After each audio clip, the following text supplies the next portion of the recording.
et des attentats. Cinéma, tout ira bien dans le ciel en 2010 si l'on en croit le nouveau film de Peter James.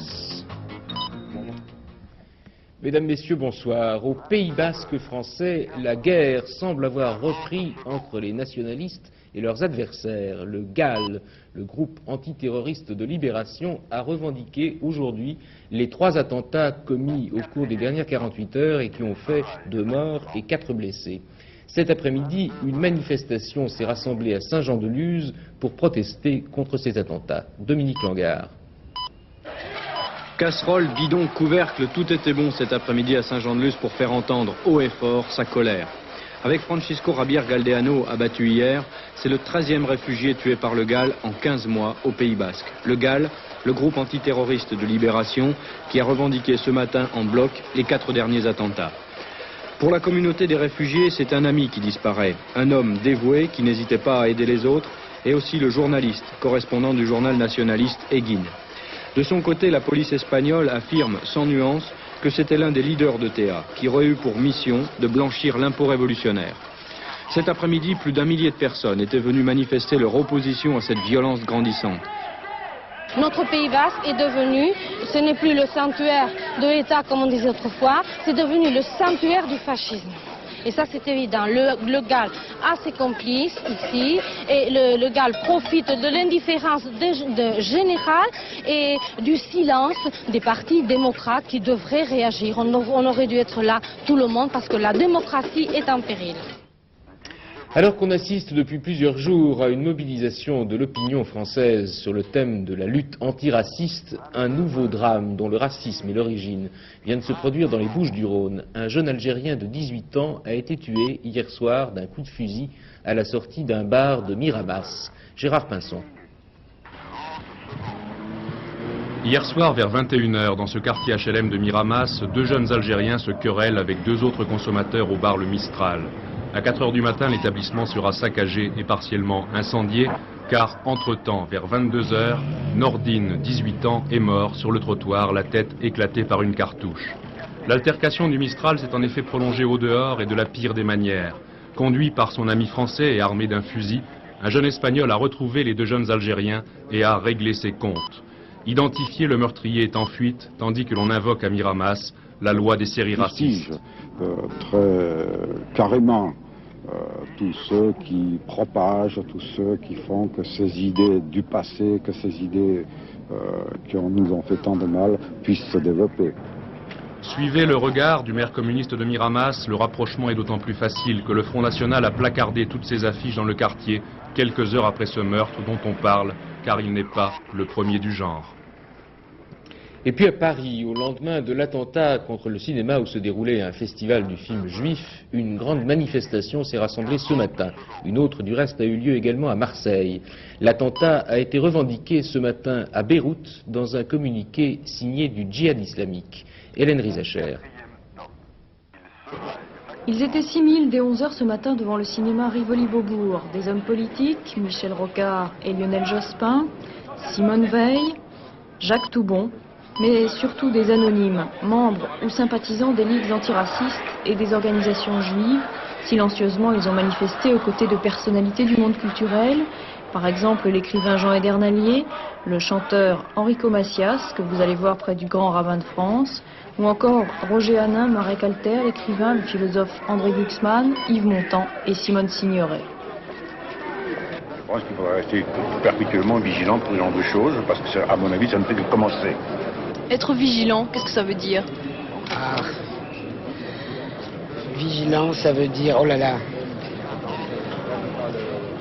Ça veut pas dire grand-chose, en fait. Sauf que quand on se montre, on montre un peu plus de vigilance que si on se montrait pas. Je crois que c'est comme ça qu'on peut le résumer. Alors, vigilant, c'est sûrement plus que ça. C'est sûrement plus que se montrer. Mais en tout cas, se montrer, comme on se montre là, ce matin, c'est déjà un signe de vigilance. En tout cas, de manque d'indifférence. La vigilance, c'est être présent? Oui, enfin, sinon, c'est le scandale, c'est tout. C'est le scandale, ça vise n'importe quel spectateurs dans un cinéma. Et le fait que ça a été revendiqué par le djihad islamique? Vous savez, le nombre de crétins qui revendiquent, c'est revendiqué par tous les terroristes anti-arabes et les terroristes arabes. Alors là, comme ça, il y en a pour tout le monde. Hein. Indignation, colère, partagée par tous ces manifestants qui décident de se rendre au mémorial juif à quelques centaines de mètres de la rue de Rivoli. Malgré les appels au silence, un peu de bousculade, et puis les slogans scandés tout au long de la marche par les militants d'SOS Racisme. La manifestation s'est achevée sans incident après l'appel à la vigilance du président du Conseil représentatif des institutions juives. Nous devons refuser tout ce qui divise, a-t-il lancé. Même si l'on essaie de combattre les racines du terrorisme, force est de constater que les actions de ce type ont tendance à se multiplier et les autorités doivent donc tenir prêts les dispositifs de secours pour faire face à des attentats comme elles le font pour les catastrophes naturelles. À cet égard, on délivre en France depuis quelques années un enseignement spécialisé de la médecine. L'université de Créteil a été l'une des premières à le pratiquer. Elle entraîne les médecins et les sauveteurs en leur faisant pratiquer des exercices très proches de la réalité. Et Aurore Molinero a pu assister pour la première fois à cet entraînement. Explosion de gaz à Mexico. Nuages toxiques sur Bhopal en Inde. Sans compter le terrorisme au Liban ou ailleurs. Les pays industrialisés commencent à se rendre compte que la catastrophe est un produit exportable, entre guillemets. 4 fois moins de leurs victimes en 40 ans peut-être que chaque année sur les routes françaises, mais la technologie est là et la sécurité coûte cher. La rupture du barrage de Malpasset, l'explosion de gaz de Faisin sont encore dans quelques mémoires. On est entré dans la période des grandes catastrophes technologiques comme Bhopal et Mexico et dans la période des grands crimes terroristes aveugles. On n'en sortira pas. Ce qu'il faut, c'est évidemment essayer de les minimiser par la prévention, ça c'est un rôle, mais après cela, ce qu'on n'a pas pu empêcher ou minimiser avant que ça ne se produise, il faut organiser des secours qui soient aussi efficaces que possible. C'est cela que la médecine de catastrophe s'efforce de faire, donc elle prend le cas, malheureusement hyper répandu aujourd'hui, du terrorisme, et il faut que les médecins sachent comment réagir dans un cas comme celui-là, comme ils l'ont fait il y a pas longtemps, lors de l'attentat d'Orly par exemple. Ici, bien sûr, ce n'est pas Orly, mais une simulation réalisée 2 fois par an dans un camp militaire près d'Orléans. Exercice réalisé pour 36 médecins, la plupart spécialistes des urgences. C'est frime, c'est plastique, c'est viscère, c'est de la blague. Une épreuve théorique au bout, et puis ensuite un diplôme que le Conseil national de l'enseignement supérieur et de la recherche vient d'autoriser avec un enseignement unifié. Il était temps. 6 facultés ont un diplôme de ce genre de valeur inégale en France. Les vrais pionniers, ce sont depuis 4 ans ceux de Créteil, ceux de la faculté Paris 12. Depuis le début, il nous est apparu que l'enseignement de médecine de catastrophe ne pouvait pas être que théorique. Hein. Il fallait absolument faire acquérir aux étudiants, certes, des connaissances qui ne sont pas enseignées dans les facultés de médecine, mais aussi vérifier s'ils étaient capables d'avoir le comportement correct en situation de catastrophe, ce qui n'est pas du tout évident. Il faut des qualités physiques, bien sûr, mais morales aussi, qu'ils ne peuvent se déceler que sur le terrain. De cette nouvelle race de médecins dépend peut-être le fait que nous ne finissions pas à la poubelle comme ces viscères, ces masques de plastique. Mais attention, peut-être aussi un peu de nous-mêmes. Grave accident hier soir à Douvres, en Grande-Bretagne. Un aéroglisseur qui transportait des touristes a heurté de plein fouet une jetée du port. Il y avait 370 passagers à bord. Une quinzaine d'entre eux ont été projetés dans la mer par le choc. 2 sont morts, 39 ont été blessés, il reste un disparu et on vient de retrouver sain et sauf un jeune Français de 15 ans dont on avait déjà annoncé la mort. Les accidents de ce genre sont très rares sur ce type d'appareil réputé très sûr, on ne sait pas encore très bien ce qui s'est passé, le vent soufflait très fort mais les aéroglisseurs traversent pourtant couramment des tempêtes encore plus violentes. En France, la législation du travail pourrait être assouplie en ce qui concerne les contrats à durée déterminée. Michel Delbarre, le ministre du Travail, vient d'annoncer au Club de la Presse d'Europe 1 qu'il envisageait d'allonger la durée maximum de ces contrats. Elle est actuellement de 6 mois et elle pourrait être portée à 24. Georges Marchais, qu'on interrogeait sur TF1 ce matin, continue de pourfendre l'action du gouvernement. Et en particulier, il s'en est pris à Laurent Fabius. Il l'accuse de ne rien faire, contrairement à ce qu'il lui avait promis, pour mettre un terme à la campagne anticommuniste que M. Marchais dit voir se développer dans les journaux et sur les ondes. J'accuse M. Fabius, parce que je vais vous faire une révélation. C'est lorsque nous avons discuté avec M. Fabius de notre participation au gouvernement, lors de la deuxième rencontre qui a eu lieu à 4 heures du matin, alors que nous sommes venus, nous avons dit nous ne pouvons pas participer si vous ne changez pas de politique économique et sociale. M. Fabius nous a dit non, qu'il ne changerait pas, mais il nous a dit, vous savez, je peux faire certaines choses. Par exemple, je sais que vous êtes mécontents que les médias développent une forte campagne anticommuniste.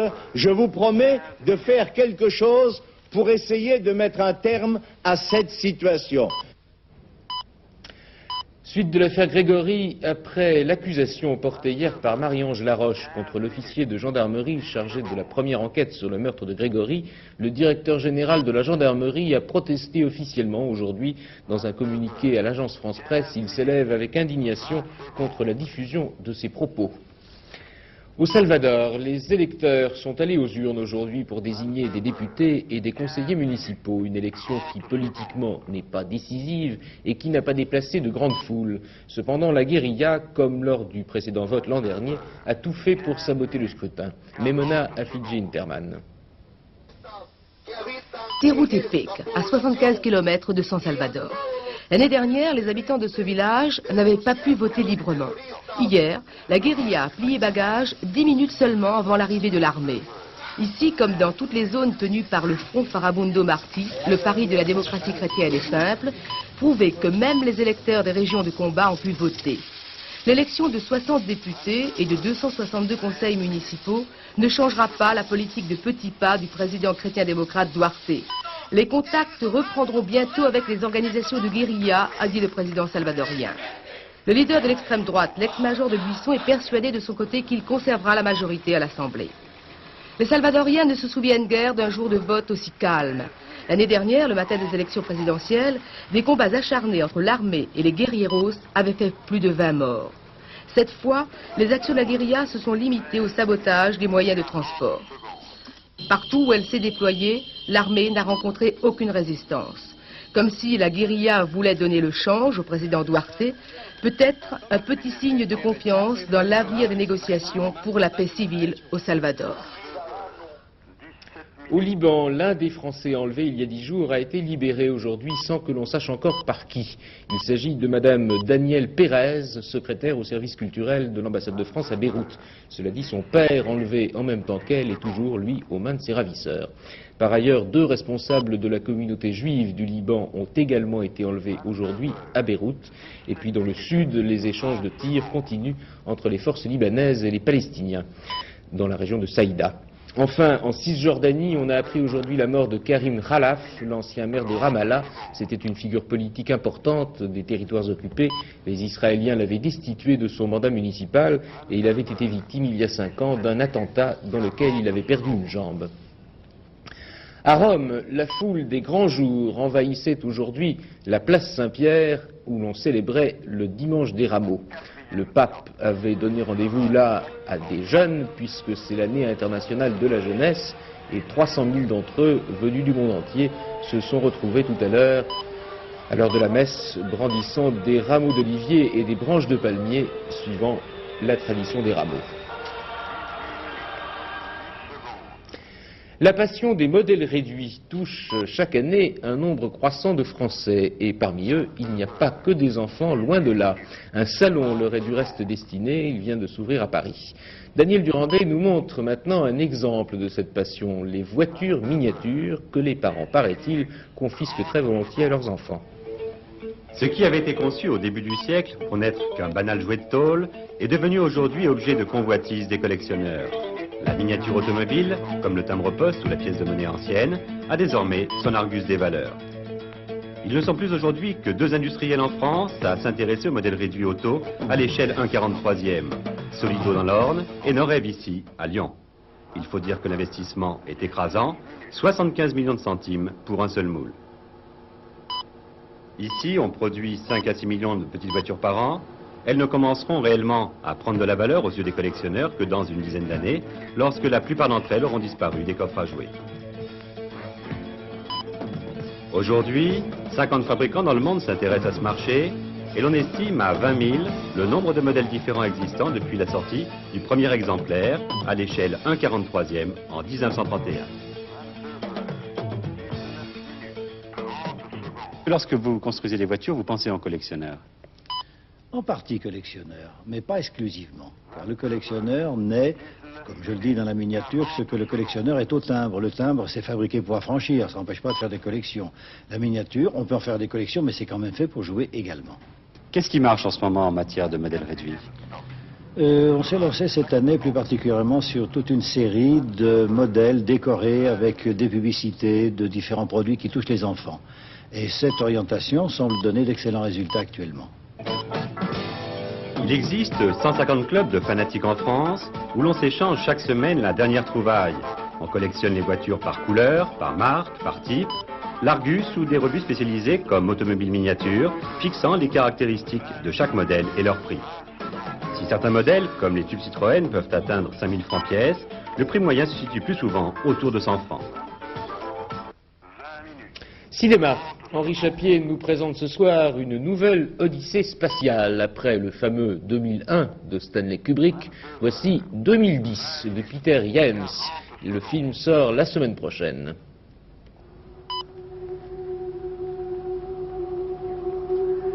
How are you going to convince your people to allow Americans to go on the flight? We are going to get there first, and you have the knowledge to make the trip work. I'm going on the flight. How far away is Jupiter? Far. Mommy said you're going to be asleep for a long time. Are you going to die? Dr. Floyd. Dr. Floyd. Dr. Arloff has encountered some strange data coming from Europa. I will send Max down with a pod. I wouldn't do that. Oh, really? You want to send a pod down there, send an unmanned. Hey, a piece of pie. Cake. Piece of cake. Cake, yes. If this date is correct, then there's something down there. It is correct. It was organic. There was life. Is it moving? Yes. It's incredible. Listen for a minute. We've got to get out of here. I can't just order us to leave here for no reason. Forget reason. There's no time to be reasonable.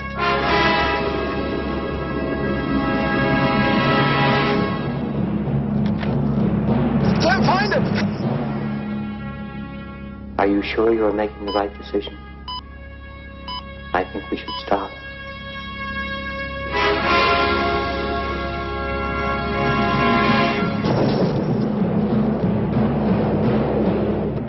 Bien sûr, il a repris la belle musique de Strauss. Alors Henri Chapier, il y a au moins une bonne nouvelle dans ce film, c'est qu'il n'y aura pas de guerre des étoiles, selon James, au moins entre soviétiques et américains, puisqu'il les fait s'embarquer ensemble dans la conquête spatiale. Oui, en effet, c'est tout à fait rassurant. On aura la paix des étoiles en l'an 2010. Mais je ne crois pas, si vous voulez, que Peter James ait tout à fait obéi au mot d'ordre de Ronald Reagan. Son désir le plus cher étant cette réunion au sommet. Il aura sans doute avec Gorbatchev avant, je l'espère, 2010. Mais en tout cas, il est vrai que c'est un message de paix. Et alors, c'est intéressant parce que c'est un peu moins niais que, en général, certains des films de science-fiction comme ça qui spéculent sur une autre vie, sur une quelconque planète. Alors là, il y a, je m'arrêterai là-dessus, une chose très drôle, en tout cas moi je n'ai jamais vu l'exemple d'une telle idée de scénario, c'est que c'est finalement une planète et un ordinateur qui ont l'air un peu paranoïaques et névrotiques. Et ça nous venge bien finalement de toutes nos petites faiblesses humaines. Bien entendu, ça va être réparé. La bossa nova, la grande invention musicale brésilienne des années 60, la bossa nova ne fait plus recette dans son pays d'origine. Les jeunes brésiliens préfèrent aujourd'hui le rock, comme beaucoup d'autres. En revanche, et curieusement, aux États-Unis et en Europe, ce rythme plaît toujours beaucoup et on le voit avec le succès que remporte Astrud Gilberto, l'une des créatrices de la bossa nova. Elle vient de donner une série de concerts en France et Jean-Louis Magalon est allé l'entendre.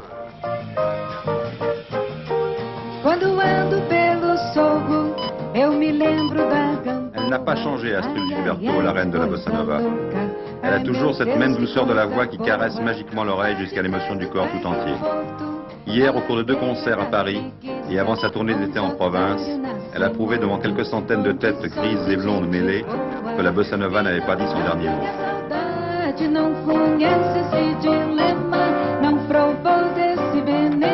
Comment se porte la bossa nova aujourd'hui dans le monde, et notamment au Brésil, aux États-Unis, au Brésil, oui. Como é que vai a bossa nova agora? Vai muito bem, obrigada. Hoje, la bossa nova se porte très bien. Un exemple, c'est qu'aujourd'hui à New York, au Carnegie Hall, se présente Antônio Carlos Jobim, qui est un des très grands. Et au Brésil? No Brasil, não muito.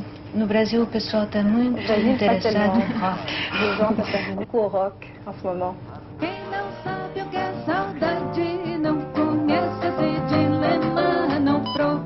À un moment, Astrud Gilberto a voulu ouvrir son répertoire à la variété.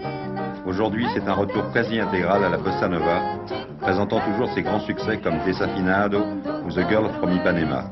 Et aussi, selon les publics, une pincée plus ou moins forte de nouvelles compositions, dues notamment à Paulo Jobim, le fils d'Antonio Carlos. Autre hasard, le propre fils d'Astrud Gilberto est à ses côtés à la basse, tradition oblige.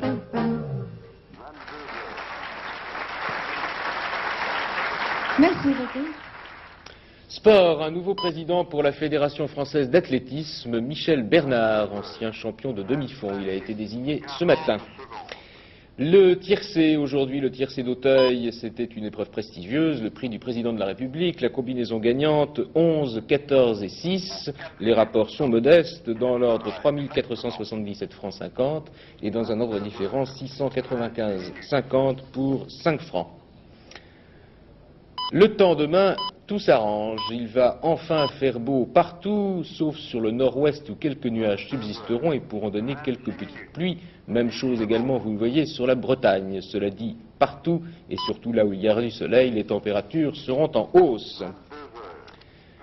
Et puis, encore une chose, ou plutôt 2 choses à vous faire découvrir, 2 nouvelles revues.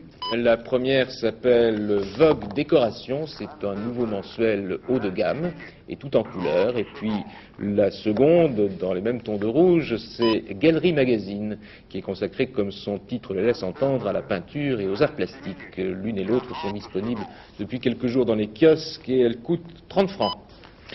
Demain soir, vous avez rendez-vous à 22 h avec Geneviève Guichenet. Pour le moment, comme chaque dimanche, rendez-vous avec le cinéma de minuit. Mais avant cela, je vous rappelle les principales nouvelles de la journée. Bonne fin de soirée, je vous retrouve dans 8 jours.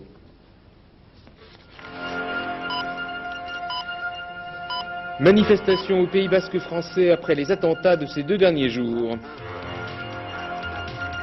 À Paris, on s'est mobilisé également contre les attentats et les crimes racistes. Au Liban, une Française enlevée à Beyrouth a été libérée aujourd'hui par ses ravisseurs.